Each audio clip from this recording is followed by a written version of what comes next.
This is Ann Babson again. Um, I mentioned in my discussion of Shakespeare, and particularly in light of his discussion of love uh, in the works that we have studied for the class, that Shakespeare is a humanist.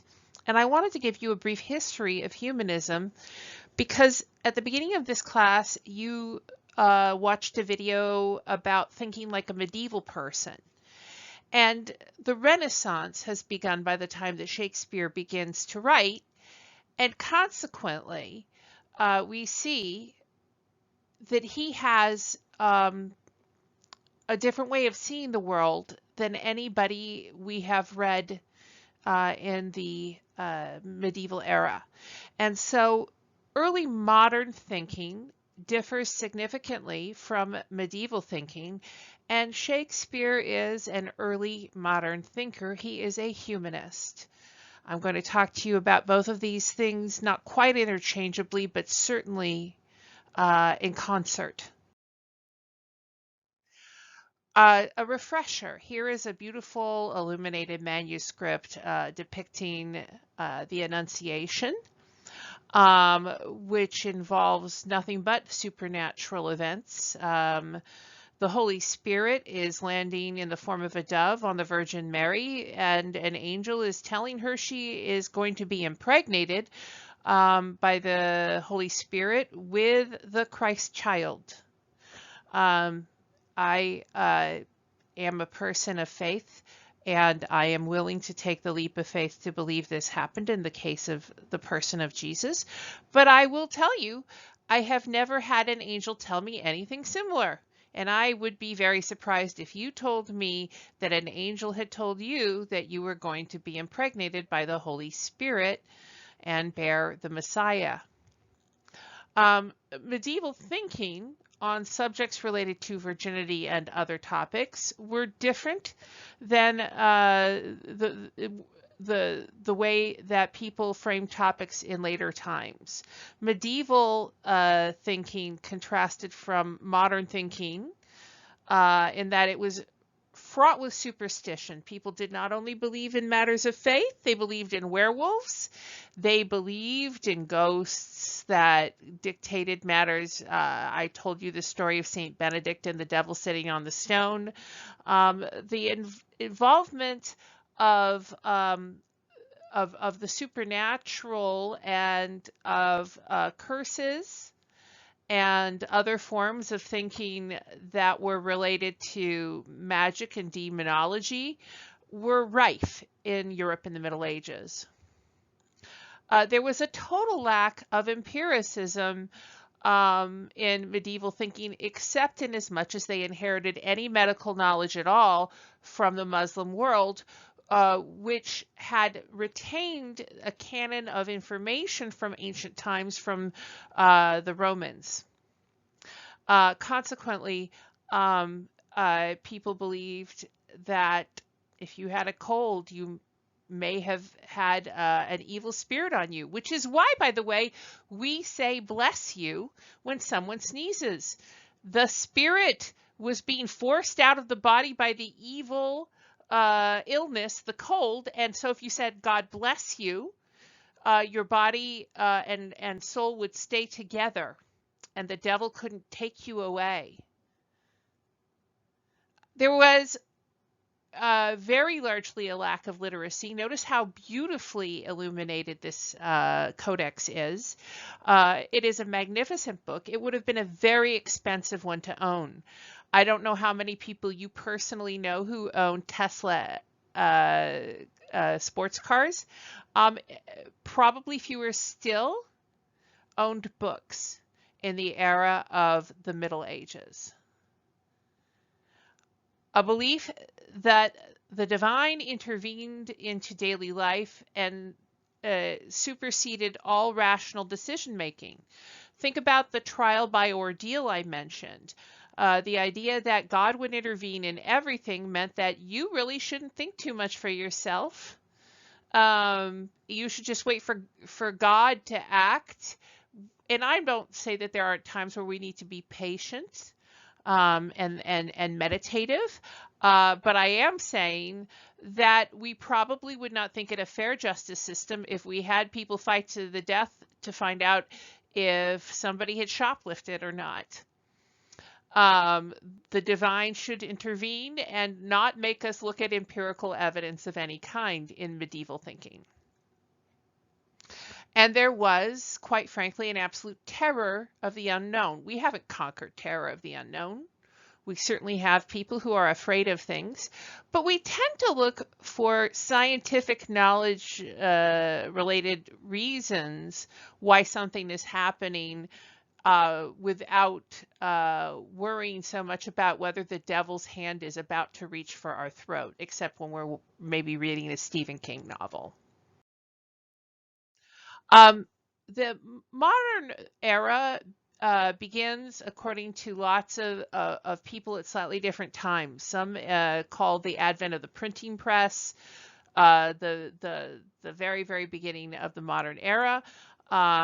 Others place it a bit later. Most people agree that when the Pinta and the Nina and the Santa Maria sailed across the Atlantic toward what they thought would be India, but of course was not India, it was where we are. Um, uh, they were defying uh, expectations that existed heretofore in an unscientific minded world, that the world was flat, and they were willing to literally bet their lives on the world being round.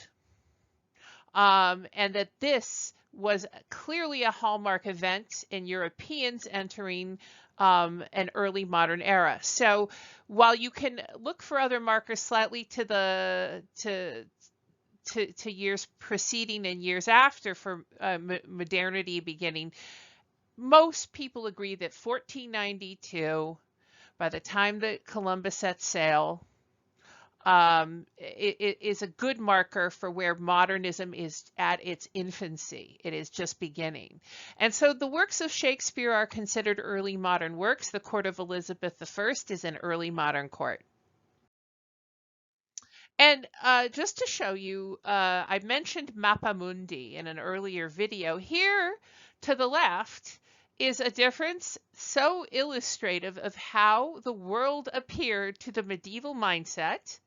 On the left, we see Jesus and a couple of angels and a literal flat earth, a world that is fairly randomly sketched out. The the manuscript appears to have been slightly damaged, but one senses that on the edge of the land there is water, and in the water there is some kind of sea monster present, or series of sea monsters. And on the right, what this says in Latin at the top is Tipus Orbis Terrarum. Orbis means round ball. This is literally an early map of a round Earth. And terrarum, like territory, all terranium, all terrestrial. All of this means Earth in Latin, and typus means it's a type of it. In other words, this is a representation of the Earth, which happens to be in the shape of an orb. It's round. And so for the early modern thinker, rational and empirical truth could exist. But to believe in a round Earth does not negate the possibility of believing that Christ is flanked with angels somewhere, just not over a flat Earth.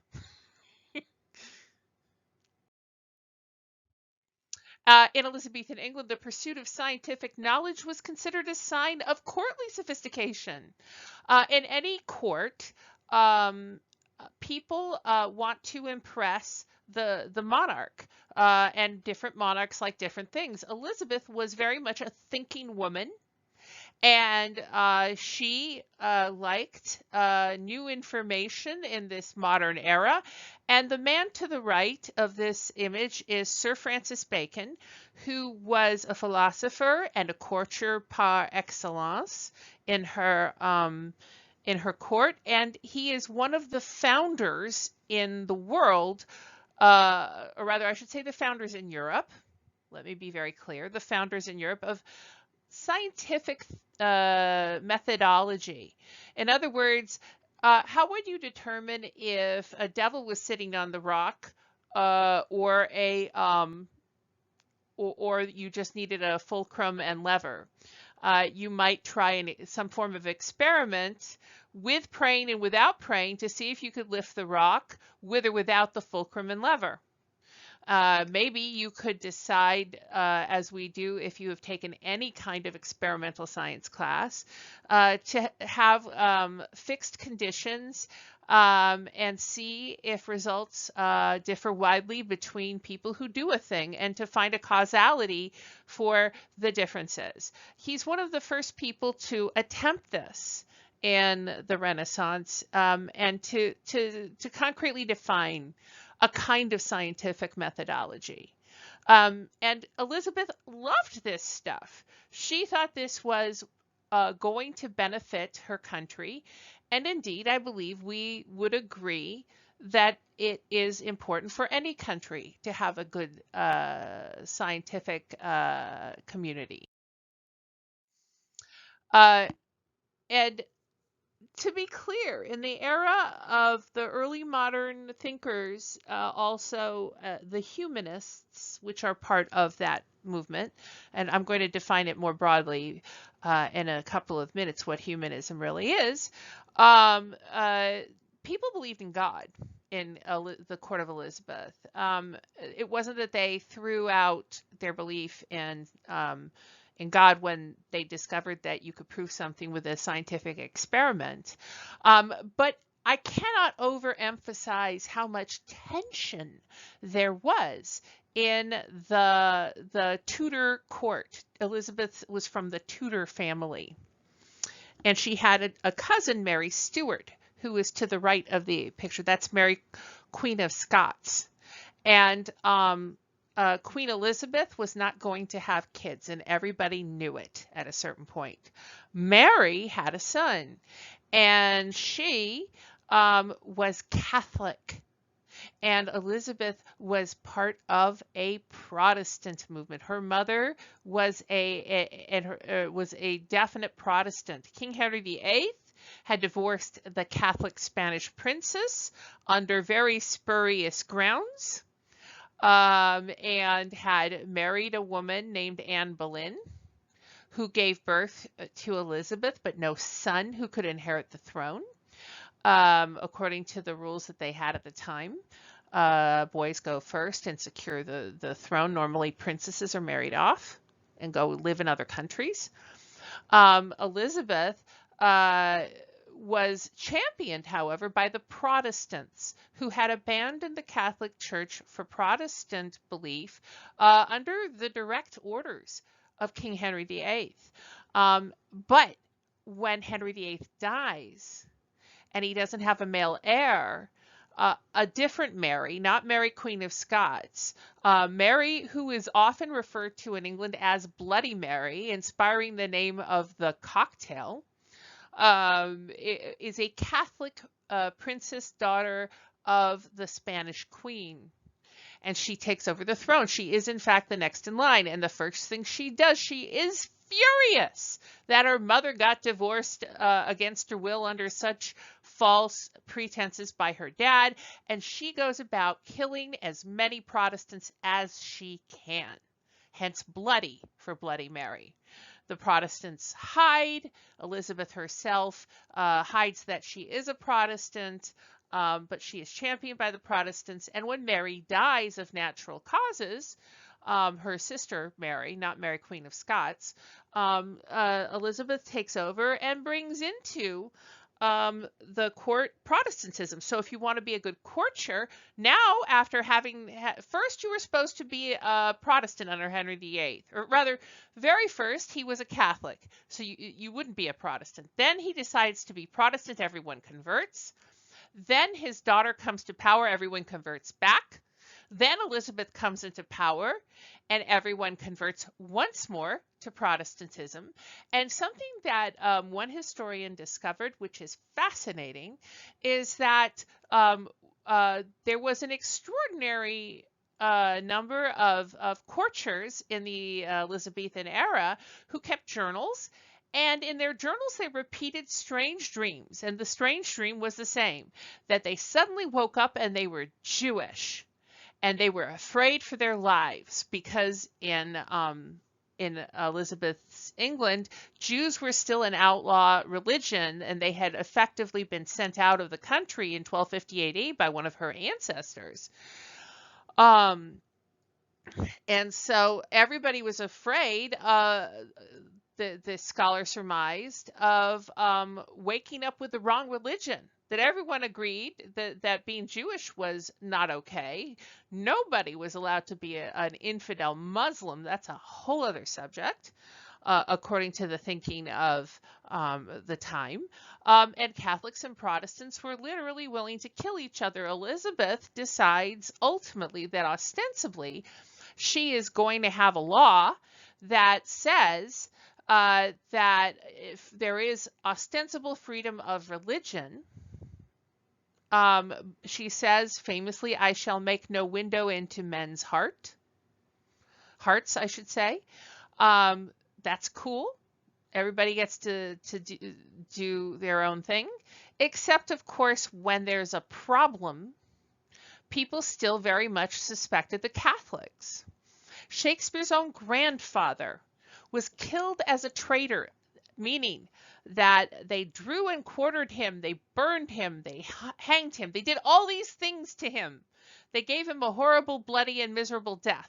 He was suspected of plotting against the Queen. He was not plotting against the Queen, historians now agree, but one thing he was Catholic.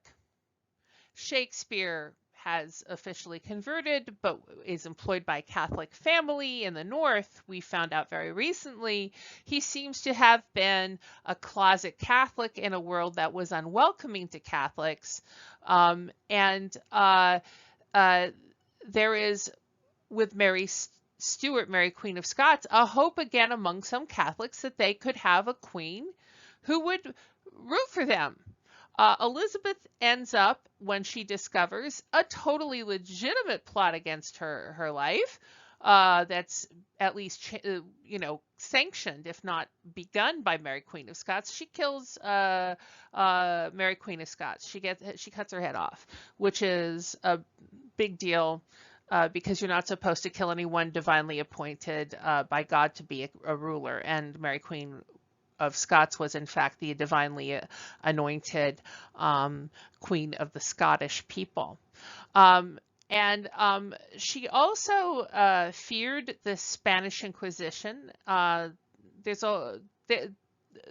Spanish Inquisition was literally gunning for her. If you want to Google the term Spanish Armada, you will see a real threat to England at this time that wants to take over the island of Great Britain and to return it all to Catholicism. None of that happens. Eventually, Elizabeth dies without an heir, and Mary's son, King James, becomes king, and that's a complicated history chapter. He is not exactly Catholic, not exactly Protestant. He is an odd bird, that James. But we do get the King James Bible from him, or rather, he nods and smiles and says to a bunch of people, translate the Bible as the King James Bible, and that's a lovely document. Anyway, my point here with such a long story is very simply this. It was really hard to practice any religion in this time without there being a certain level of fear of another group really deciding to hate you and persecute you.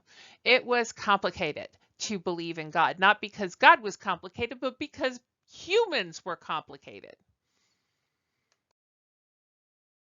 But Catholic and Protestant alike, most early modern thinkers tended to take a humanistic approach to most of life's questions. This is a painting that is on the walls of the Vatican and what are called the Stanze Raffaelli. It's painted by Raphael. Stanze Raffaelli means the rooms painted by Raphael. And this painting is commonly called the School of Athens. And you see all these men, and they're engaged in very animated conversations, and they are all wearing these gorgeous robes and standing under these gorgeous architectural details, and they are having grand conversations, we assume, in part because there are some known ancient thinkers. But then you can see in the corner, holding a globe, Amerigo Vespucci, who discovers that the world is round, also part of this grand university of thinkers, um, talking about ideas of the mind.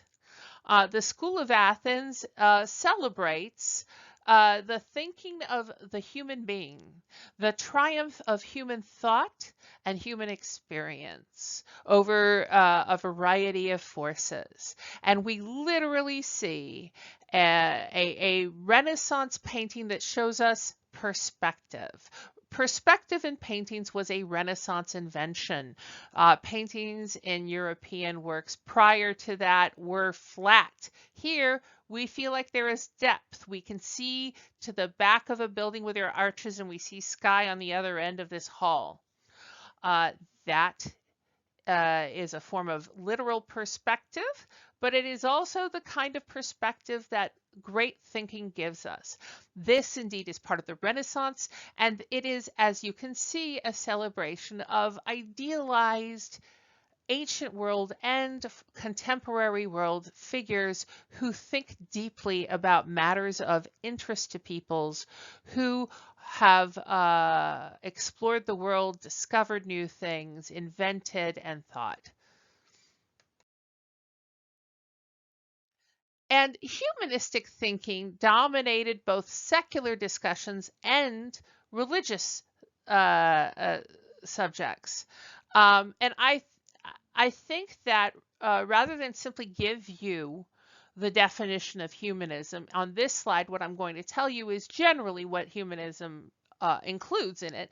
And it is essentially the uplifting and celebrating of the human experience over the supernatural, and a focus on things that would ultimately become defined by things that are part of our disciplines in universities, such as sociology, psychology, even biology, to the extent that it talks about human anatomy, is humanistic. And the uplifting and placing in central importance over a battle between God and the devil in the thinking of the Renaissance is very important. Um, and here we see two examples of really the same event as thought of differently in different times. The first painting, as you see, does not have perspective.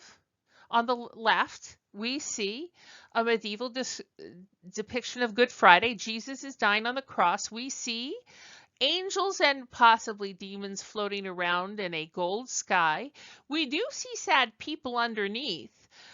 Surely he is important, but I think the most animated thing in this picture are the flitting around supernatural figures who are understandably important to the conversation that people would have about supernatural events, such as the death sacrificially of Jesus for the sins of the world.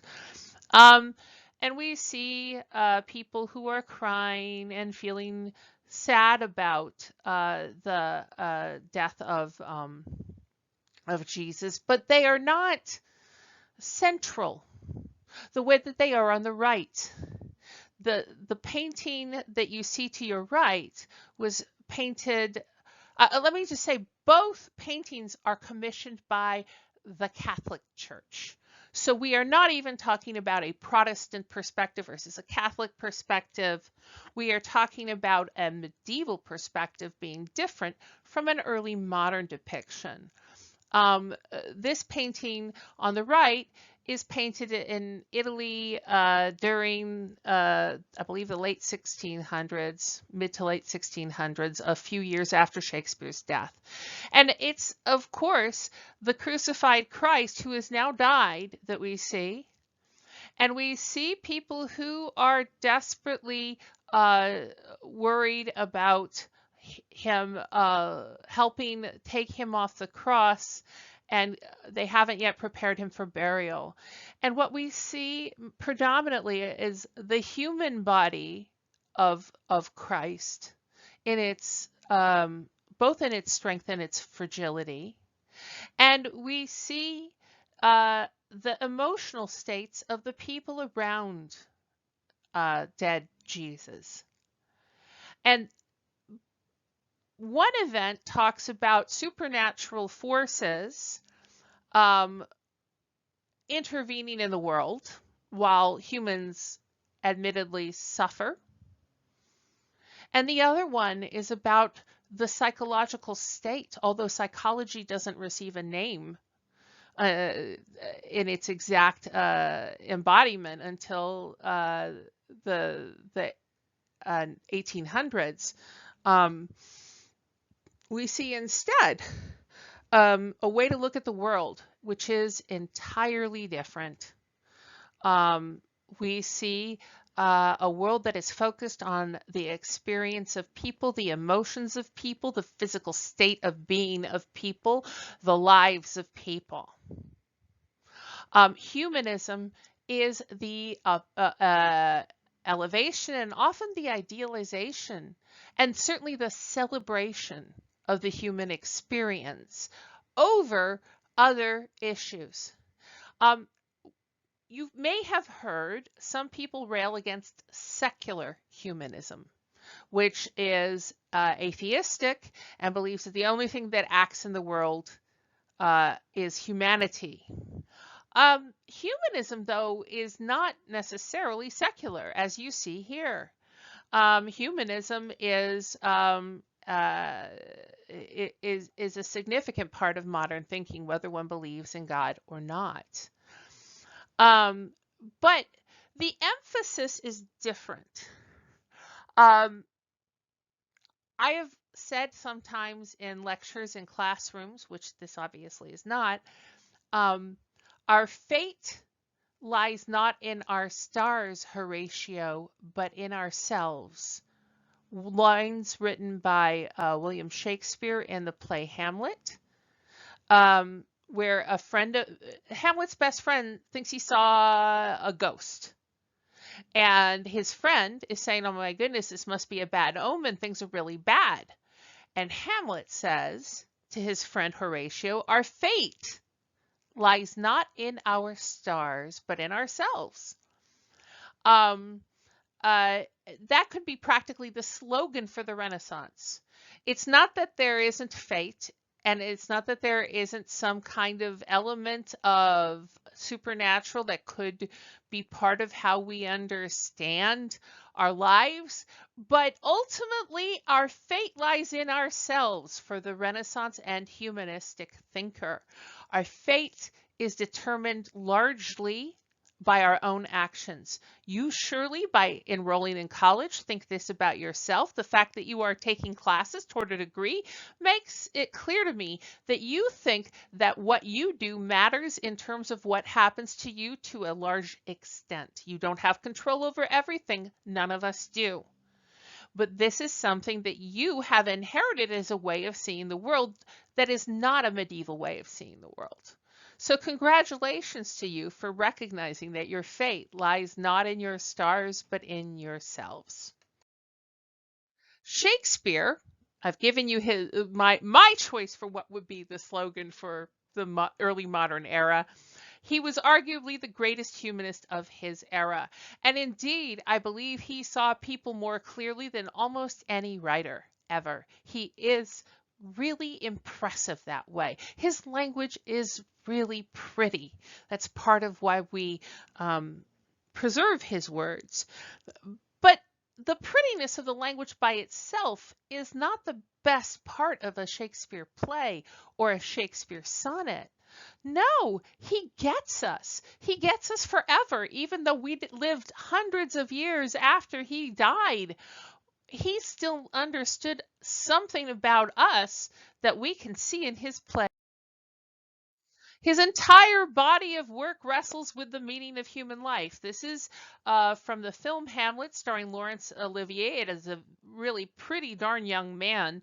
I only ever saw him on television as a super old guy, but here he is contemplating Hamlet, not Olivier, the death of an old man he knew in his childhood, and he is creepy enough because Hamlet is kind of gothic and spooky and definitely emo. He's holding the skull of his friend. He is just about said, "Alas, poor Yorick, I knew him well." This is the skull of Yorick.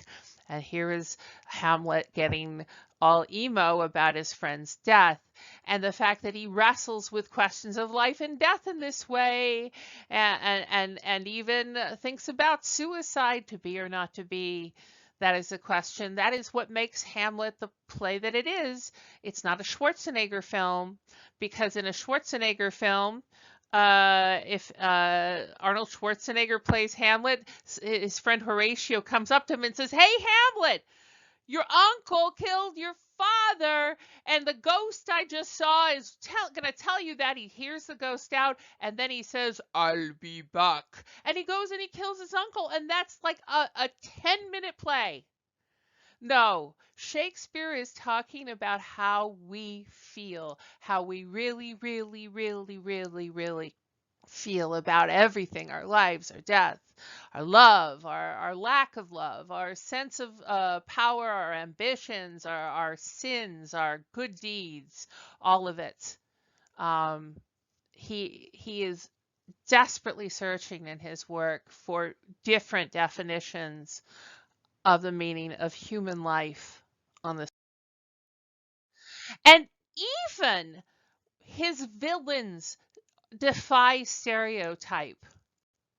Um, the subject of Shylock, who is a Jewish figure who is a villain, is fairly complicated, and we are not reading The Merchant of Venice where he appears.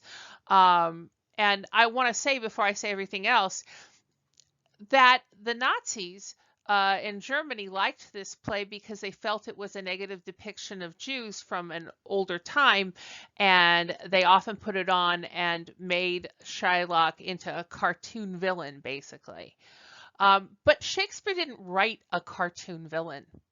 At a time when Jews were depicted on the stage as cartoonish evildoers, absolute little devils, he wrote differently than his contemporaries. It was almost like he couldn't help himself. He meant to have a villain and ended up with a guy we could cry with, that we would really feel for. And there are other villains he has. Iago is more sympathetic than most villains are supposed to be, particularly in the Elizabethan time, where villains are generally fairly stock character and cartoonish, meaning just sort of, typological characters. And he can't even depict a great enemy of his heroes without honoring the humanity of those enemies. Um, we understand the circumstances of different people from different eras, and this is another reason he endures at a time where women were generally thought of as typological characters there for the love interest. And by the way, that hasn't entirely gone away. There are more films that talk about the way women think and talk to each other than there used to be. But women are often portrayed as just there to cheer on the hero who does the big thing, who's a man, or to be seduced by the hero. Even in an era where women were absolutely seen as inferior to men by almost everyone, Shakespeare writes women that feel real. It's astonishing he manages to do that. And as I say here at the end, there are no stock characters, meaning no typological characters in Shakespeare's body of work, only humans portrayed in their humanity. And while he doesn't invent humanism, Shakespeare surely ushers in an age of humanistic thinking in English letters, and he helps invent both modern English and modern thought. I know you may think that because Shakespeare says thee and thou, he isn't modern, but you've heard enough about the history of the English language to know he's a whole lot more modern than Chaucer, or the Gawain poet, or Marie de France, or those Anglo-Saxons who frankly sound like they're Vikings having a sneezing fit. Um, his words, we have so many words that he invented.